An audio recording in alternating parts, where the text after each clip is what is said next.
Good evening, everyone. Thanks so much for joining me for the business segment here on Joy News Prime. I am Pius Kojo Baka.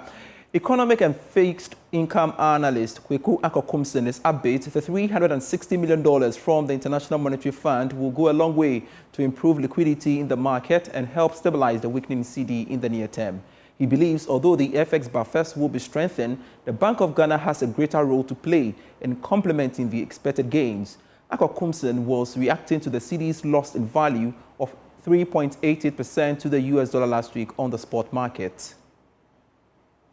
On the disbursements, what happens is that it will be FX supportive, true, and additionally, it could also catalyze other financing sources or funded from multilateral partners, right, such as the World Bank or the African Development Bank. I think we saw around 250 million from the World Bank and also about 103 million from the African Development Bank. Possibly the 360 million from the IMF would also improve liquidity on the market and also bolster the FX buffers. However, I mean, bolstering the buffers is one side of the story, but then it actually translating more into, say, liquidity being that much ample on the market is also another side of the story that would have to play out mainly from the central bank side. The dollar demand that we are seeing now is because the recent Federal Reserve policy action was to maintain the policy rate, right, and the Fed funds rate. And what we are seeing is that some forecasts from the Fed policymakers are that most likely there will be just a single rate cut, and that will be very later this year. And with that, you would see that for us, as an example, I think our forecast of about 13.7 then just goes out of the window because right now the CD is around maybe 15.75 yeah. mid-rate. Exactly. And hence, with that, you'd see that it's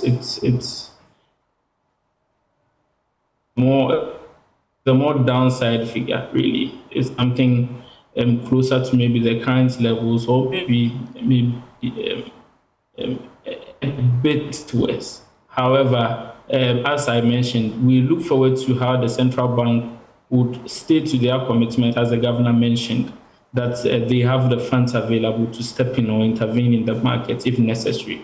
And as such, any speculative attacks or speculative activities, we should try as much as possible to look the other way, because when there's a correction, like you mentioned, the CD could gain some strength given that they stand ready to intervene in the market. But our initial forecast of 13.7, at least I can assure you that that's out of the window for now. Now, a Deputy Minister of Local Government, Decentralization and Rural Development, Vincent Ekwasifwa, has attributed the recent marginal reduction in Ghana's multidimensional poverty rate to government's policy intervention. Mr. Sifwa, however, believes there is more work to be done to totally eliminate the menace. He was speaking at the launch of the National Multidimensional Poverty Report here in Accra. There is more in this report. The Ghana Multidimensional Poverty Report reveals that 7.3 million individuals are classified as multidimensionally poor. Of these, 43.8% face severe poverty, experiencing deprivations in multiple dimensions simultaneously. However, Deputy Minister for Local Government, Decentralization and Rural Development, Vincent Ekwasifwa, notes that this figure is lower than in 2020. Our multidimensional poverty was 45.6%. I'm happy to note that as a result of pragmatic policies and interventions, the 2021 population and housing census data indicates that our multidimensional poverty is hovering around 24.3%. This clearly demonstrates that the interventions rolled out are making an impact, and the incidence of poverty is also reducing. The current report reveals that households are experiencing food insecurity and highly likely to be trapped in poverty. Addressing poverty through income support and livelihoods development therefore becomes paramount in improving food access and reducing food insecurity. Director of Social Statistics at the Statistical Service, Umar Saidu, identifies the primary cause of poverty as related to the socio-economic status of the household head. But in many cases, not in all cases, they are the key breadwinners. And we see from the results that when the head of household has not had any education at all, the chances that that household would be multidimensionally poor is 4 out of 10. So 4 out of 10 households where the head of household has no education, then that household is likely to be multidimensionally poor. The same way, about 47% of household heads who are not working, that household is multidimensionally poor. And we also see in the sector of employment, when the household head is in any category of agricultural employment, then they are worse off compared to those in the industry or services sector. Mr. Saidu also highlighted a rise in poverty rate in the Savannah and Ashanti regions. You go to Savannah region, it's 59% of the population in Savannah region who are multidimensionally poor. But in terms of the actual number of people involved, it's less than that of Ashanti region. That is why in the case of Ashanti region, you see that there are more people who are multidimensionally poor, but in terms of the proportion of the population who are multidimensionally poor, Savannah is leading. In fact, Ashanti region had the district that has the least percentage of people who are multidimensionally poor, and that is Asukwa. Additionally, the report shows that poverty incidence is higher among female at 27% compared to 23% in male-headed households. Winston Taki reporting for Joy Business. Now, the government of Ghana has signed a $12 billion agreement with China's TCP-UIC consortium for the first phase of the Petroleum Hub Development project in the Jomoro municipality of the Western region.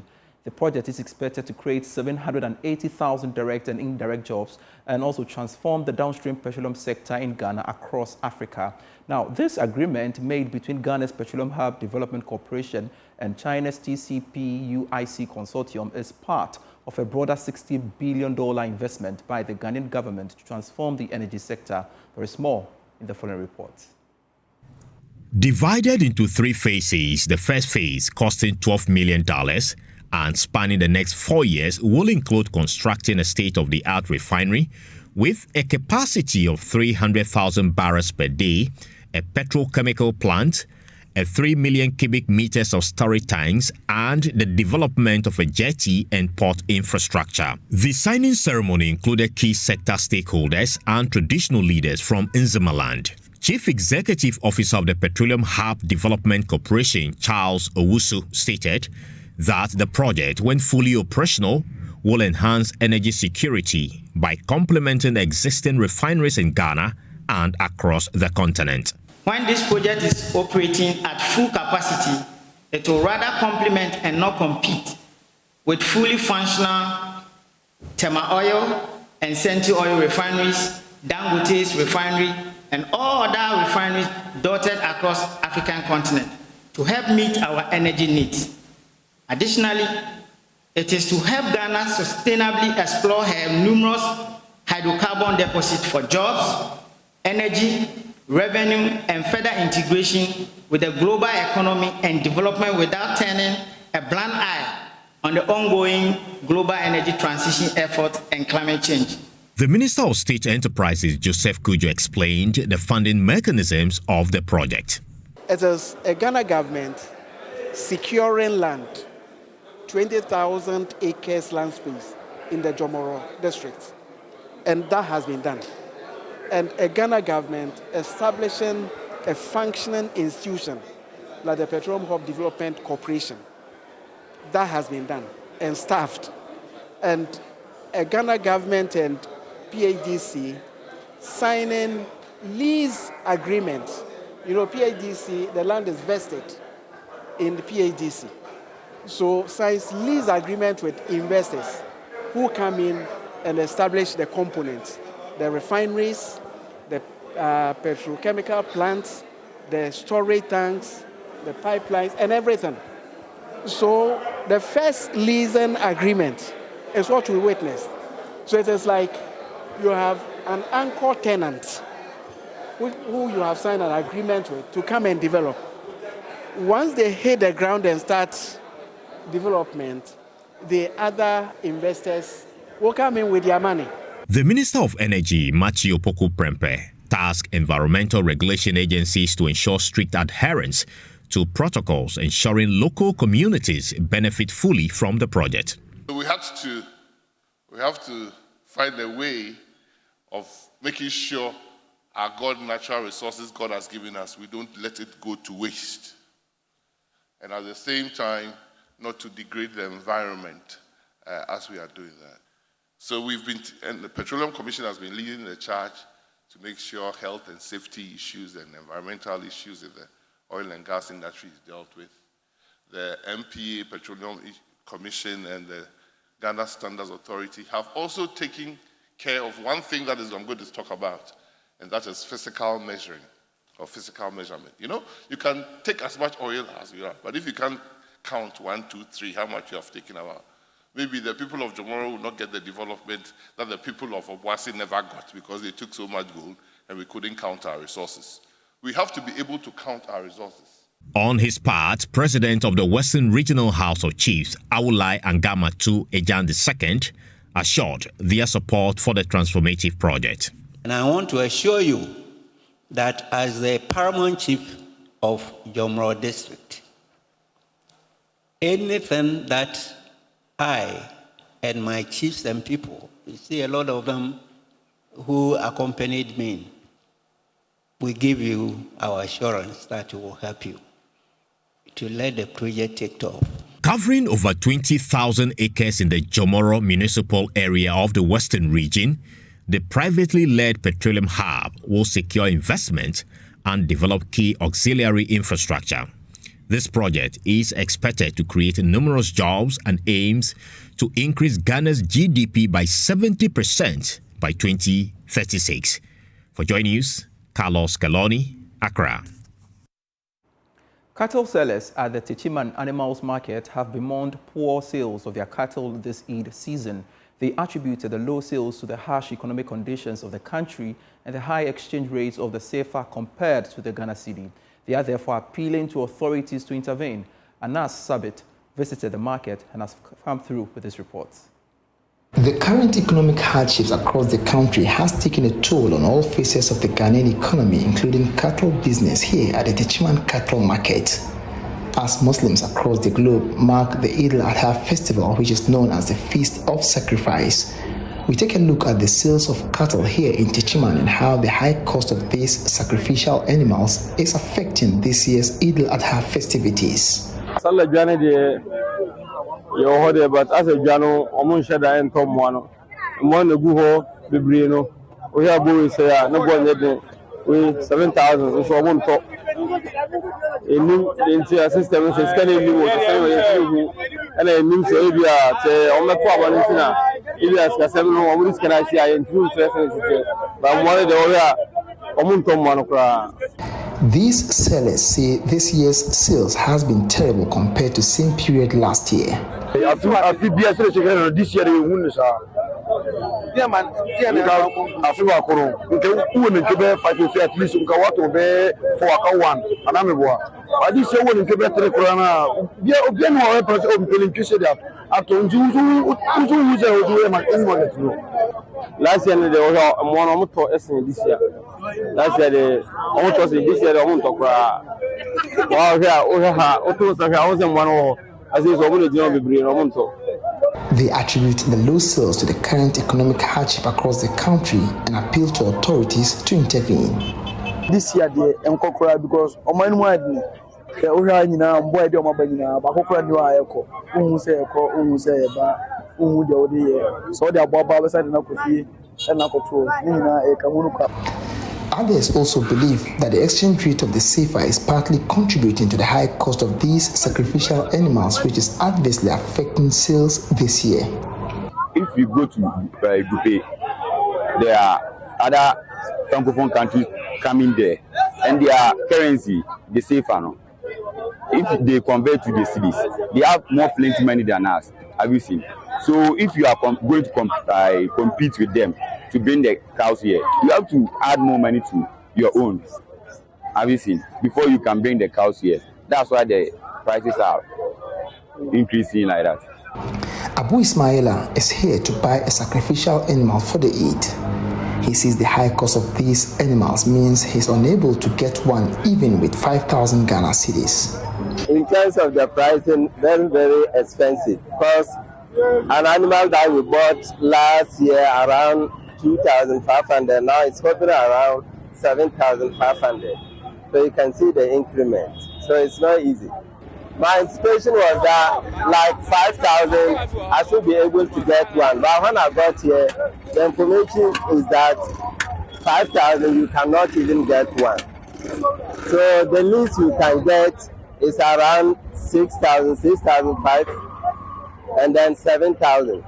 So that's the challenge I'm facing. Both these sellers and buyers here at the Techiman Cattle Market are appealing for government's intervention to help boost trade within the Eid season. What I can say is that they should see how the cost of living for the citizen will go down so that we can also afford things to buy. I will advise them or appeal to them that they should work to make sure that the interest rates are brought down so that we'll be able to also live comfortably in the economy. Reporting for Joy News, Anas Sabit, Techiman. Away from Techiman, I would like to take you to Kumasi, where the Seventh-day Adventist Church has launched an ambitious entrepreneurial program to expose the teeming unemployed youth of the church to employable skills and avenues. At least 15,000 graduates of the church will be groomed and supported to work on proposals to turn their business ideas into realities. Dubbed National Employability and Entrepreneurial Skill Training, the initiative will be run in conjunction with the National Entrepreneurship and Innovation Program. My colleague Ohimeng Tewia, who sat through the launch in Kumasi, has more in the following reports. Hundreds of university graduates from KNUST and technical universities, including the Akenton Apiaminka University of Skills Training and Entrepreneurial Development and the Kumasi Technical University, among others, turned up in their numbers for the national launch. 3,000 beneficiaries have been rolled onto the first module of the program, which is categorized into 3. They are being taught empowerment, idea incubation, startups, and the implementation of business models. And Yusjira is the national coordinator. According to him, the time has come for Adventist youth in the fields of sciences, engineering, fashion, and agro-processing to be empowered to be self-reliant through employable skills. You know, government sector is choked. It's choked with, they can no longer employ people. But again, if the students can come out with ideas, you see, all that they need is training. If they can come out with ideas and then start something, they can employ themselves and also get other friends, other colleagues to be employed. Our focus is those doing sciences, the engineering, those doing fashion, who can go into manufacturing. Fortunately for us, GRA has a policy of exempting them from 5 years, they will not pay tax. So we have brought all of them here to train them, to explain this policy to them so that they can also take advantage of the policy. So our plan is that if we are able to get more entrepreneurs, this employment issue that is a burden to the government will be lessened. The president of the Northern Ghana Union, Dr. Kwabena Anobwahin, is happy with the prospects of the next program.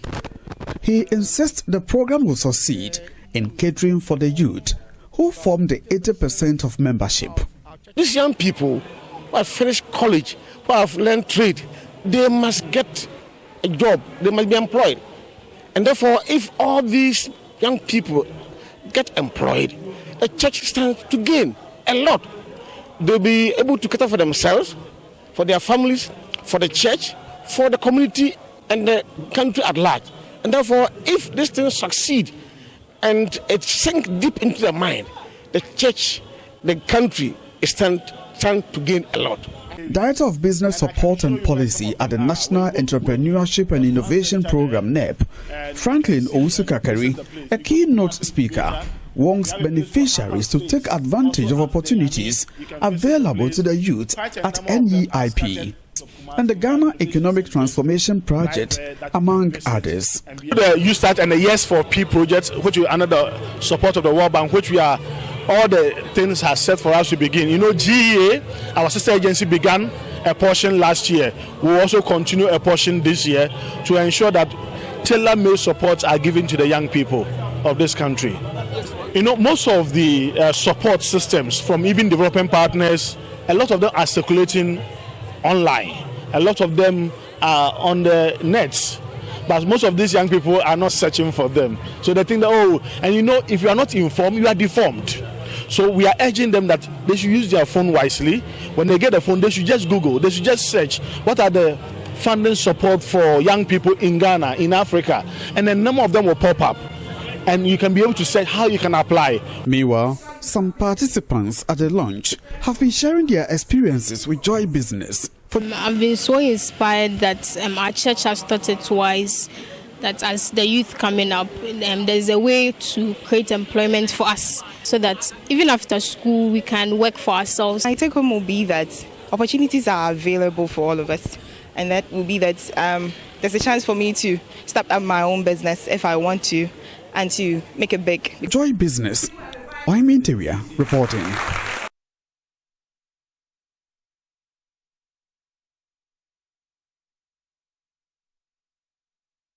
Pius Kojo Baka. For more stories, feel free to log on to myjoyonline.com/business. I leave you with international business stories.